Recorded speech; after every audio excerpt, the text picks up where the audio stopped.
Instead of doing an agricultural fact of the day today, I wanted to show you what I've been doing at my school with my FFA chapter. In spring of last year, I applied for a grant through the National FFA Association, and my students and I were brainstorming one day when we were hosting a petting zoo for our elementary school.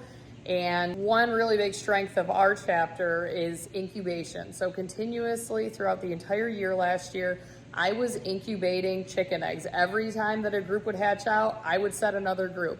And this continued through the entire year. So I thought, because my students already had so much experience hatching out chicks, that we should do a grant project pertaining to hatching out chicks. We brainstormed a little bit more and we came up with the title Hatching the Future. So this was the application that I submitted in middle of May, early to middle of May last year, not anticipating that we would actually get it, but hey, I figured I'd throw in an application. I found out right before the beginning of the school year that we got approved for that grant. So we had funding, over $3,500 worth of funding, to purchase 6 brooder setups and 6 incubators, and to conduct this Hatching the Future project throughout our entire school. First group of chicks hatched out in March. Purchasing the supplies took a little bit of time. If you know anything about being an agricultural educator, an ag teacher in a high school, and an FFA advisor, no matter what, all the time, you're continuously busy. So by the time I finally got around to ordering the supplies, it was December. So our first group hatched out a couple of weeks ago, right before spring break, and they are in this pen. We start by brooding them in a setup like this. I have a heat plate that goes in there, and this is ideal for the first 2 weeks of their lives. This is the more longer term setup that we set up on Friday of last week.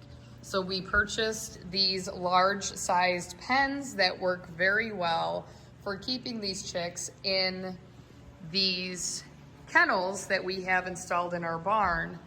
And this is where we will grow them out until they're old enough to be sexed. And then once we figure out male from female, we will sell them accordingly. We also have a local auction that we can send them to if we need to. So the issue of having too many animals and not having homes for them isn't really a problem for us. Basically, what I did was put a spin on what I was already doing at home that I had a lot of experience with. I can't remember off the top of my head how many incubators we have set and hatched out so far, but it's at least 9. The downfall is that I think the guinea hens that I have in my chicken coop, because we get the eggs from me, because my flock is NPIP AI tested, and I think that my guinea hens are screwing with the fertility rate of the eggs that we're setting in these incubators. Now, I've given my feelings on the Nurture Rate 360s. I don't love them, but the hatch rate just isn't where it should be right now. So the next project at home is moving the guinea hens out of the chicken coop so that the chickens can reproduce undisturbed. I also forgot to mention that when those chicks hatch out, they can be rehomed to anyone in the school or anyone in the community for $2 per chick donation fee to our FFA chapter. So we do see a little bit of a return from all of the work that we're doing.